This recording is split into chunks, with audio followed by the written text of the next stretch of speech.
In this quick video, I'm going to show you how to replace the battery in a Mitsubishi Outlander key fob. Now, there is another version of this device that has a fourth button. You can see this one has 3 buttons. It doesn't matter which one you have, the 3 button or the 4 button, the process is going to be exactly the same and they both take the same battery.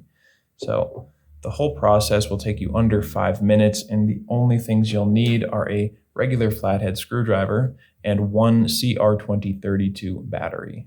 If you don't have one of these or you're not sure where to find one, go check the link down in the description. That link will take you over to Amazon where you can find these batteries for just a few bucks.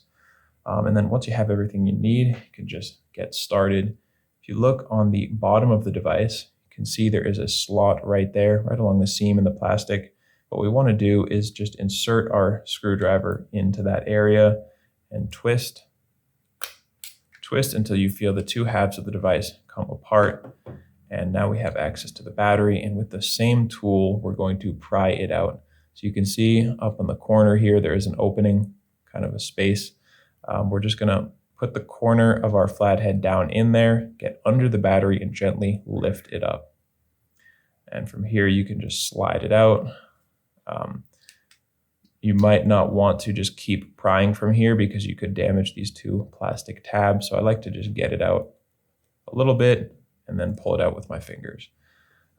Here is the CR2032 battery. You want to get rid of your old one, take a new battery, and make sure that when you put it in here, it is positive side up. So you want to see that plus sign facing up. And you will slide it,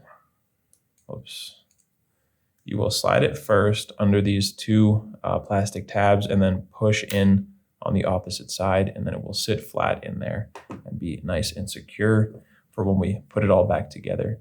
So just take the 2 halves of the device, line them up, and squeeze it all back together, and with that you are all set. If you want to verify that you did everything correctly, you can just press one of the buttons and make sure that the light comes on.